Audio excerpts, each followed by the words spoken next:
This is Paul. So I'm going to tell you, some people seem to hate on these shark vacs, and I don't know why, but I think I do know why, and it's because they bought a bagless canister vac thinking they can treat it just like any old bag vac or shop vac, and that's not the case.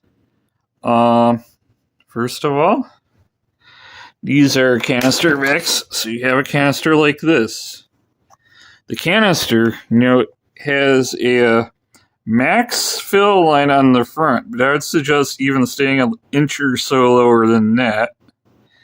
And the max fill line on the front, if I can show you, pardon me, I'm off camera a little bit. Max fill, I'm going to try to keep this thing from falling over, is only for the front part of the canister. This back here is a cyclone, and nothing should back into the cyclone. If you have crap in your cyclone, you've been using this thing wrong. It only fills up with crap and debris and all that in the front. So the only thing you should find in here are like heavy objects, like if you have coins, nuts, screws, or missing jewelry or something, and you hear it rattling in here, you open the top and you should fish it out as quick as you can turn off the vacuum. But generally, you don't want crap collecting in this cyclone part. Most of the reason is because that allows stuff to back up into your filters and stuff that gets caught in this diffuser screen, because that's all it should really be, is a diffuser screen. It's not intended to keep stuff from getting sucked further back, but people neglect their vacs, use them wrong. This is how this gets clogged up. Generally, you should only have dust on here, and you should be able to wipe it off. Maybe if you have a cat or dog with really fine hair, you might see some hair in there. But mostly, everything should spin around, get ejected out the cyclone into this front chamber. So if you see crap filling up in your cyclone or somebody else lets it do it, they're using the vacuum wrong. That's not how you use these. So there is a right and a wrong way to do that. So don't let stuff get in the cyclone. The other thing is, these canister vacs have two filters.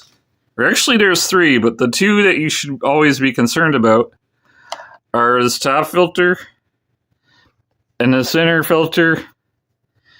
And if they look significantly dusty, they're not too bad right now.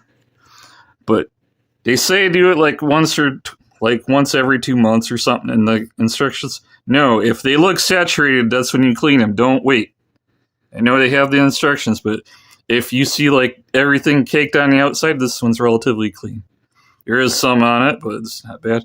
But if you see anything caked on the outside of either filter, take both out, wash them, and make sure they're thoroughly dry. Some people say you can put them in a dryer, but I find you might make the foam brittle by doing that, so I don't advise doing that. You just gotta squeeze them out and let them air dry. But yeah, you gotta make sure they're cleaned thoroughly. Do not operate the vac without these, because these stop the dirt from getting sucked into the motor. And you'll shorten the life of your vacuum if you get dirt sucked in your motor. So you keep these clean, your vacuum will last a long time. And last but not least, or maybe not last, but close to last, these vacuums are not wet vacs. They are not shop vacs. Do not use them to suck up anything wet. If you do, you basically have to clean not just the canister, but you have to take off all your hoses and your big wand here.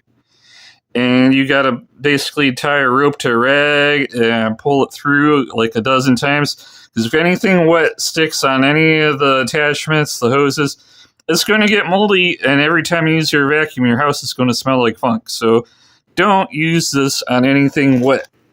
And it can possibly ruin your vacuum too. The other thing is, you see this beater brush attachment.